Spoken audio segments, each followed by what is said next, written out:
Alors, je ne sais pas si vous avez connu, c'était The Family qui a fait ça s'appelait Les Barbares Attaques. Et c'était une série de conférences justement sur comment des nouveaux acteurs qui ont décidé de ne pas respecter les règles établies vont shooter, il n'y a pas d'autre mot, les acteurs en place et vraiment leur poser de gros problèmes de concurrence. Alors, il y a un domaine que je suis depuis plusieurs années parce que j'ai travaillé dans le domaine, c'est le retail et c'est un domaine qui est en train d'être mis en danger par le e-commerce.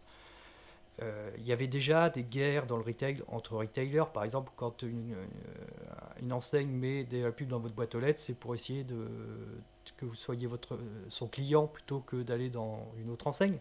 Donc il y avait déjà des guerres entre guillemets dans le retail, mais là ça va aller beaucoup plus loin.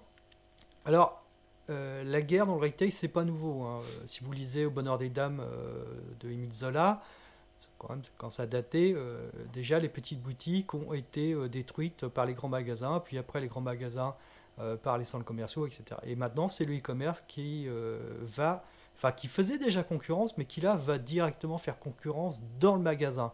Avant, on avait d'un côté le site physique, d'un côté les sites internet.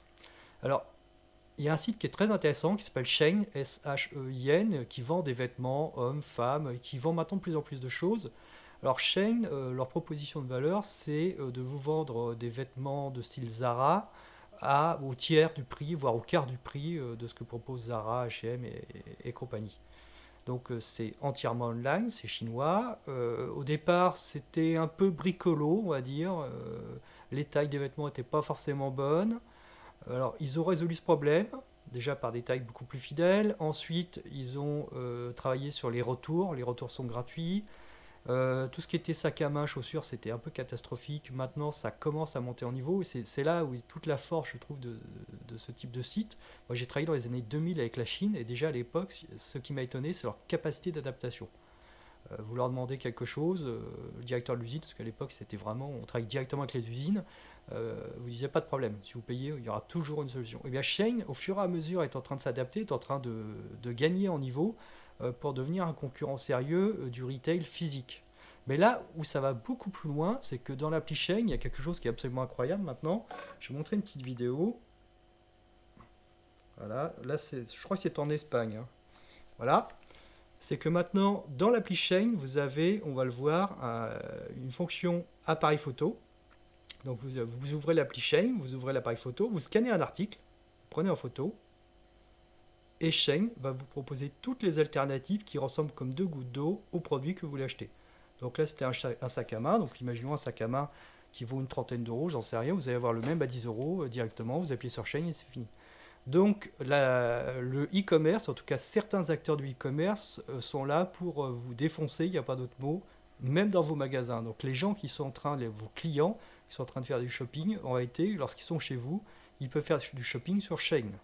Alors regardez aussi Amazon, l'appli Amazon, vous verrez dans la barre de recherche, il y a aussi le petit appareil photo, vous pouvez prendre en photo des articles et Amazon vous propose soit le même article, soit des alternatives.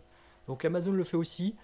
J'ai pas l'impression que c'est très connu, pourtant c'est assez visible, mais lorsque les gens vont commencer à prendre vraiment comment dire, l'habitude de faire ça, dès qu'ils vont voir un article, ils vont comparer. Comme à l'époque des comparateurs sur Internet, bah là on peut comparer directement en boutique. On a son, ah, j'ai pas mon téléphone sur moi, mais bon, on fait ses courses, on a son téléphone, on est à la Fnac par exemple, on scanne un livre, on peut l'acheter sur Amazon. On scanne, je sais pas, n'importe quoi, on est en jardinerie, on peut scanner sur Amazon. On est dans une boutique de vêtements, Zara, H&M, etc. On ouvre son appli Shein, on scanne et on trouve des alternatives 2, 3, 4 fois moins chères.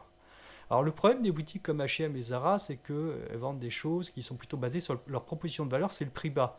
Un jean chez Zara, ça doit être une trentaine d'euros. Pour donner une idée, chez un Levi's, c'est plutôt 100, 120 euros.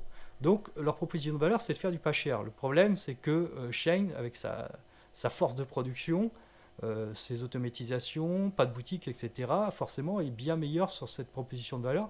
Donc si ces boutiques continuent à s'entêter sur la proposition de valeur simplement d'articles de moyenne qualité, pas cher, eh bien, elles vont se faire écraser parce que Shein est beaucoup moins cher. Donc je pense qu'il va falloir avoir une vraie remise en cause auprès de ces boutiques parce que des acteurs code Shein, pour l'instant il y en a un, mais je crois qu'il y en a un deuxième qui est arrivé un peu dans le même genre, puis il y en a d'autres qui vont arriver, vont vraiment contrer sur la même proposition de valeur et de manière bien plus puissante les acteurs qui vendent des vêtements.